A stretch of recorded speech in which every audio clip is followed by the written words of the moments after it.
Hello and welcome to Mental Health Monday Recovery 14, and basically today I'm going to be talking very briefly about not making someone your safe place.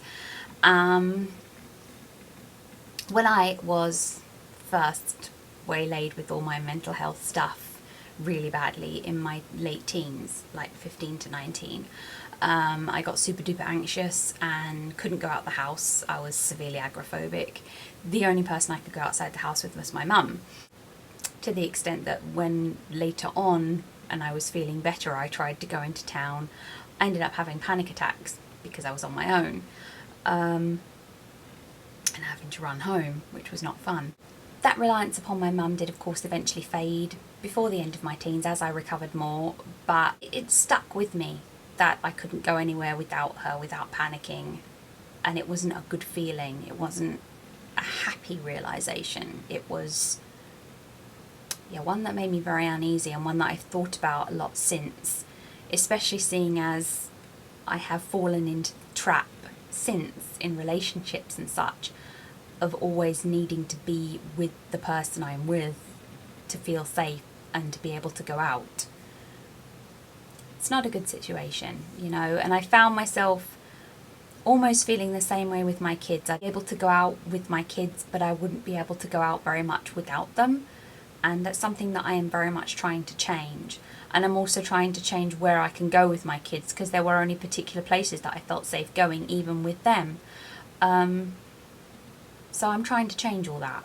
And I feel like I have enough experience with the whole misuse of the person as safe zone to be talking about this with some authority, and why it is not a good idea to keep going with it. When you are first starting to recover, and whilst you're ill, it can be useful, especially whilst you're ill, to have someone or someones, preferably several people, if possible, that you feel safe going places with. Being out with someone who helps you to feel secure is a bonus. And in recovery, in the initial stages of recovery, having one person or several people to start exploring further with, going out to social events, etc., is a good idea. Then you always have your person on hand to whisk you away from the situation if it's getting too much, or to hang around with if you are feeling uncertain. However, continuing to need that person, that becomes problematic.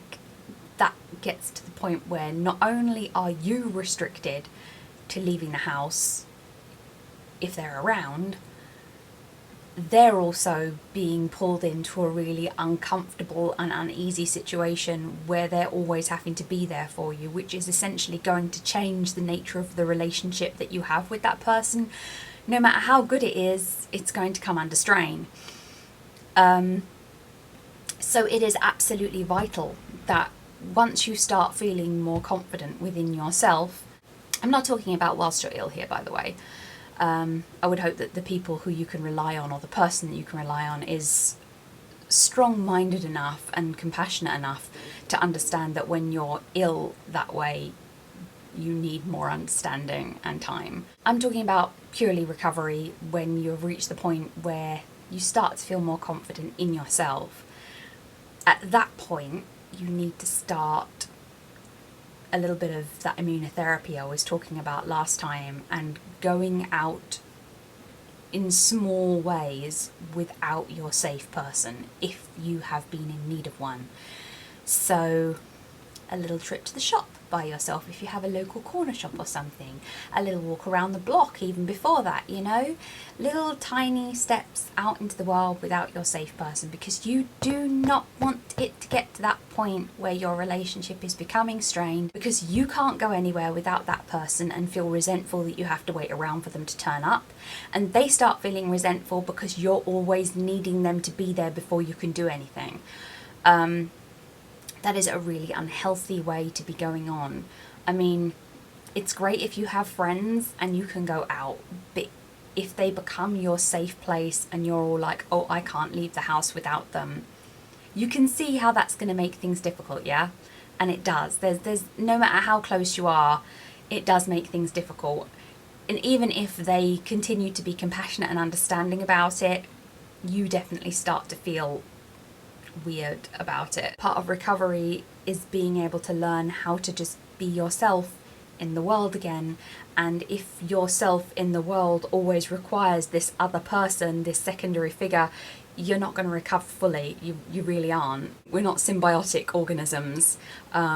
We do thrive by connection and communication, but we also need to be individuals. And if your individuality is being compromised by constantly needing this other person around to support you, you are eventually going to just hit a plateau and not be able to recover beyond that. And that's not what you want, because you hit a plateau, backsliding is inevitable, because you start to feel depressed about having hit the plateau and all manner of crap. So, whilst you are ill, by all means have a safe person or safe people.